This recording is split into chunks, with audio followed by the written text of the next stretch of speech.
اس سلسلے کی اگلی کڑی کے ساتھ آپ کی خدمت میں موجود ہیں۔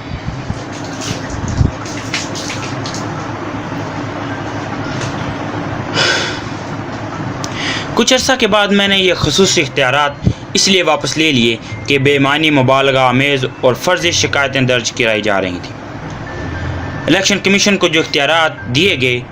انہیں ہائی کورٹ میں اس بنا پر چیلنج کر دیا گیا کہ یہ اختیارات آئینی شقوں کے ساتھ مطابقت نہیں رکھتے،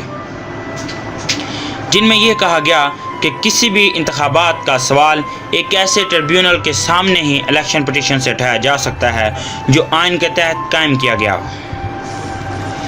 اس کے علاوہ چیف الیکشن کمشنر نے ایک شکایت تو پی این اے کے امیدواروں کے خلاف پی پی پی کے امیدواروں نے جو پیش کی تھی قبول کرنے سے انکار کر دیا،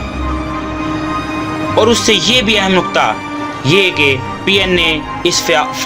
فیاضانہ دعوت کے باوجود مذاکرات پر باہمی تبادلے کے لیے تیار نہ تھی۔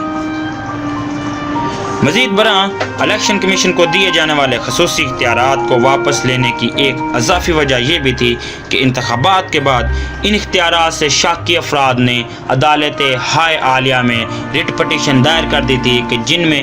ان غیر معمولی سماعت کے اختیارات کو چیلنج کیا گیا تھا۔ اس صورتحال کی وضاحت وفاقی وزیر قانون احسن مسعود نے قومی اسمبلی میں کی۔ الیکشن کمیشن کو جو اختیارات دیے گئے تھے ان کی واپسی کا ذکر کرتے ہوئے دوسری چیزوں کے علاوہ وفاقی وزرائے قانون سے یہ کہا، جو کہ کرتاز سیبس کے صفحہ نمبر 401 میں ملتا ہے: سر، جیسا کہ آپ جانتے ہیں یہ ایک یک طرفہ پروسیجر تھا جو کہ چیف الیکشن کمیشنر یا الیکشن ٹریبیونل کے سامنے ہو رہا تھا۔ اس میں دوسرے فریق کو نمائندگی نہیں مل رہی تھی، حتیٰ کہ ریٹرنڈ امیدوار کو بھی یہ موقع فراہم نہیں کیا گیا تاکہ وہ اپنا نقطہ نظر اپنے کیس میں پیش کرے اور اس قابل ہو سکے کہ جو باقاعدگیاں ہوئیں وہ اس نے نہیں کی تھی۔ کرتاز سیبس صفحہ 401۔ کرتاز سیبس کے صفحہ 25 پر میری تقریر کا حوالہ اور تبصرہ 3 وجوہات کی بنا پر دیا گیا۔ جنرل ضیاء الحق نے آج تک عوام سے جتنے وعدے کیے وہ ایک ایک کر کے اس نے توڑ دیے، حالانکہ یہ وعدے اس نے قرآن کی پاک آیات کی تلاوت کرتے ہوئے کیے تھے۔ اس کے علاوہ عوام میں جو شدید رد عمل پیدا ہوا کم از کم وہ دبانے کے لیے میرا حوالہ دیا گیا۔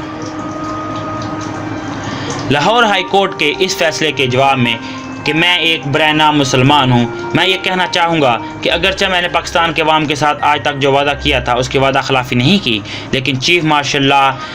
ایڈمنسٹریٹر نے جو تقریر 29 جون 1978 کو کی اس کے بعد یہ بالکل فراموش کر دیا گیا کہ اس نے بھی کوئی وعدہ کیا تھا۔ کرتاز سیبس میں میرے خلاف کئی بے بنیاد بہتان الیکشن کمیشن کے احمدی secretary mister A Z Farooqui نے لگائے تاکہ پڑھنے والوں کے ذہنوں میں میرے خلاف تعصب اور اناد پیدا کیا جائے۔ اس سلسلے میں ایک پرفریب بہتان کی مثال کرتاز سیبس کے صفحہ 150 پر دیکھی جا سکتی ہے، جس میں یہ کہا گیا کہ اس نے زمانہ کے چیف الیکشن کمیشنر نے اس سے میرے ساتھ ہونے والی ٹیلی فون پر بات چیت سے آگاہ کیا، جس میں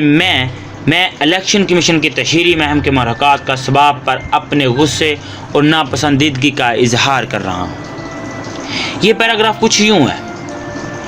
ایک اور واقعہ جو مجھے یاد آ رہا ہے وہ الیکشن کمیشن کی پبلسٹی سے تعلق رکھتا ہے جو الیکشن کمیشن آزادانہ کر رہا تھا اور عوام کو تحریک دے رہا تھا کہ وہ اپنے ووٹ صحیح طریقے سے کاسٹ کریں۔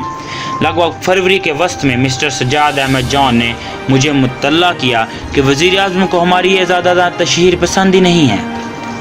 مسٹر جان نے کہا کہ وہ اپنے تشہیری پروگرام کو معطل کرنے کے لیے تیار نہیں، لیکن اس کا لہجہ نرم کر دیا جائے۔ اس سلسلے میں جو کارروائی کی گئی اس کا ملاحظہ کمیشن کی نوٹنگ ضمیمہ 234 سے کیا جا سکتا ہے۔